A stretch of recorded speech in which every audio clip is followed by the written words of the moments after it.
Hello everyone. So we are going to start over the PySpark practical lab part. So in previous video we have understand about the basic of the Spark architecture. We have understand about the RDD. Now we are going to start with the practical lab. So how actually we work in a real-time industry. Here also we are going to learn in the same way. Okay. So generally what will be happen? You will be having a data. Okay. Whenever you will work in any organization, generally you will be having a data. That data might store in the HDFS location or any kind of the cloud storage.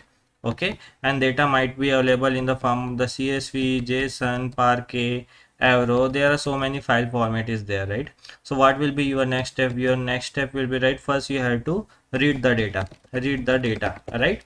And how actually we read the data, how actually we create a data frame, that actually we are going to see in this particular video. Okay, so let us see with the practical. So let me open my Databricks community edition. So how actually we are going to do a practical? We are going to do a practical in a Databricks only. So community.cloud.databricks.com. Here only you have to first log in. Okay, if you haven't signed up, first you have to sign up. community.cloud.databricks.com. It is completely free. Okay, so after that what we will do? First you have to go into the compute option. First you have to create a compute, means first we have to create a cluster so that we can process our data, right? So we will can give any compute name here. So I will give the PySpark tutorial 1 something. Okay, you can give any name, and it provide the 15 GB memory free, that actually you can use for the 1 to 2 hour. That is fine. Okay, for the learning perspective. Okay, after that you have to create a compute. Okay, but from an organization perspective, you will be already be having a cluster created which will be running. Okay, after that what we have to do, we will go to this workspace. Okay, in this workspace you will see like this shared and the users. Go to the users. Okay, in these users you will be having all your notebooks. Okay, so what we will do, first we will try to create one folder. In this particular folder we will try to save our all the files. So PySpark tutorial something folder I am creating. Okay, you can also create any folder. Okay, once you create a folder, right, in that particular folder only we will try to save over all the notebook, and you also try to do the same way. Okay, so this is the PySpark tutorial we have created. Click on this, click on the create, and click on the notebook. Okay, after that this is the particular notebook will be created. Okay, so this is our lecture number 1, right? PySpark tutorial 1.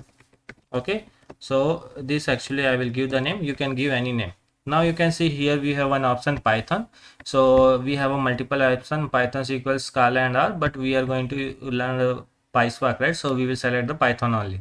Okay, and whatever the compute we have created, that is in progress. Once it will complete, you will see the green mark here. Okay, now what actually we are going to see, we are going to see how actually we can read the file. Okay, so for that we should have a data, right? So I have one CSV file. If I show you, this is the CSV file which I have. Okay, now what we will do, we will try to load into the DBFS location. Okay, how actually we can do here, left side, go here, click on the data. Okay, you can see we have a create table, right? Click on this create table option. Okay, and drop the file. Once you will drop the file, it will be loaded into the DBFS location. So this is the CSV file, so I will select that, click on the open. You can see this is the particular location where our file got loaded. So this is the DBFS location where our file is available. Okay, now we have to read this file. So generally in organization you will be having a data that is will be available into the particular location, right? So this is the particular location where our file is available. Now what we will do, we will try to read this file. So we know our file is available into this particular location. So how actually we can read this particular file, that actually we are going to learn. Okay, so for that what we have to write, we have to write the simple, this is a CSV file, right? So we are going to create a data frame. So first you have to write df equal to the spark dot read, we are reading, right, dot, we are reading a CSV file, right, and the particular location. Okay, this is the location.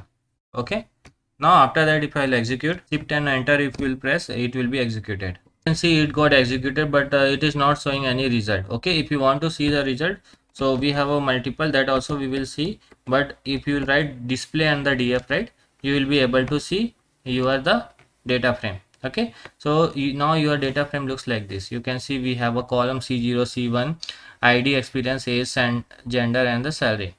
But if you will see in the particular file, right, even though we don't have any C0 C1, we have a header also, but it is not taking that header. Okay, so how actually we can handle that? Okay, so let us see. Okay, so what we have to write? Okay, if you want to read the header also, so what you have to write? Df equal to the spark.read.csv and then comma header equal to the true. If you write header equal to the true, and now if you will execute, now let me write display df also. Now if I will execute, you can see now it is reading properly. Now you can see we have ID, experience, age, gender, and the salary, and these are the data we have. Okay, now let us see what is the schema. Okay, if you want to know the schema, so what you have to write? Df.print schema. Df.print schema. Now if you will execute, it will show the schema. Okay, you can see by default it treated everything as a string only. You can see ID, we have experience, we have age, we have gender, we have salary, and all is actually it is treating as a string. ID should be in integer, right? This is integer. Experience should be integer, age should be integer, salary should be integer. Okay, so how actually I can make, like, by default it will consider all the things.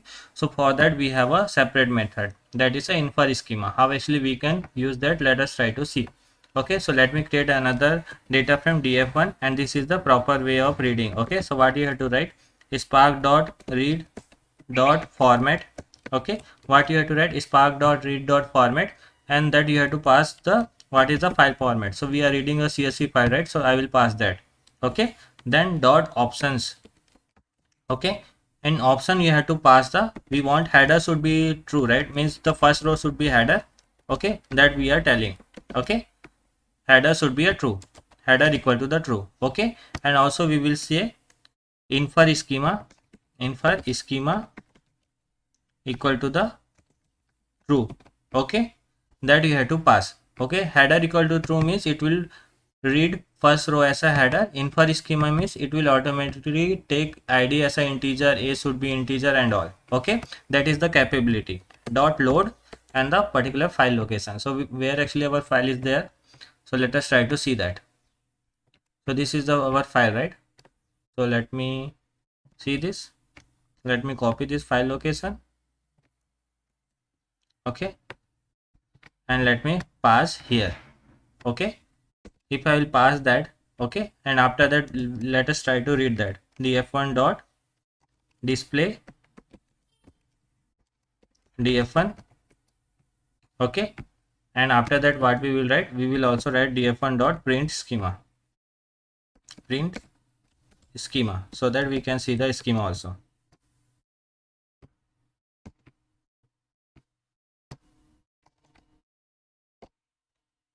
Okay, now if I'll execute now,